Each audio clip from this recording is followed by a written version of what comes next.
حضرت ابو برزہ فضلہ بن عبیدہ اسلمی رضی اللہ تعالی عنہما سے روایت ہے، انہوں نے کہا، میں نے عرض کیا، اے اللہ کے رسول، مجھے کوئی عمل بتائیں جس سے مجھے فائدہ ہو۔ رسول اللہ صلی اللہ علیہ وآلہ وسلم نے فرمایا، مسلمانوں کے راستے سے تکلیف دینے والی چیز کو ہٹا دیا کرو۔ سنن ابن ماجہ حدیث نمبر 3681۔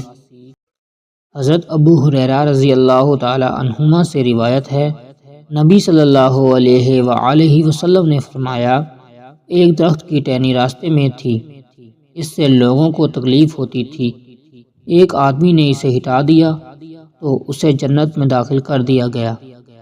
سنن ابن ماجہ حدیث نمبر 3682۔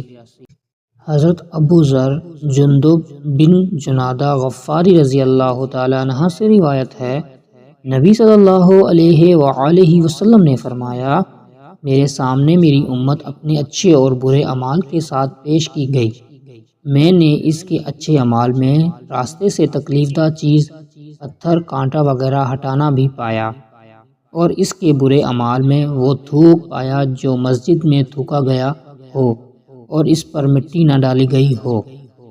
سنن ابن ماجہ حدیث نمبر 3683۔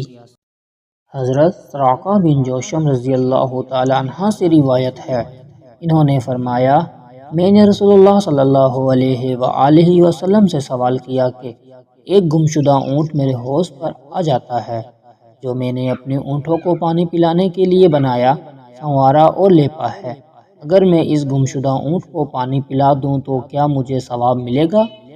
نبی صلی اللہ علیہ وآلہ وسلم نے فرمایا، ہاں، حرارت محسوس کرنے والے، جگر رکھنے والے ہر جانور کو پانی پلانے میں اجر و ثواب ہے۔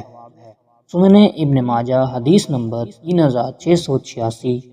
حضرت جریر بن عبداللہ بجلی رضی اللہ تعالیٰ عنہ سے روایت ہے، رسول اللہ صلی اللہ علیہ وآلہ وسلم نے فرمایا، جو شخص نرمی سے محروم رہا وہ ہر قسم کی خیر سے محروم رہا۔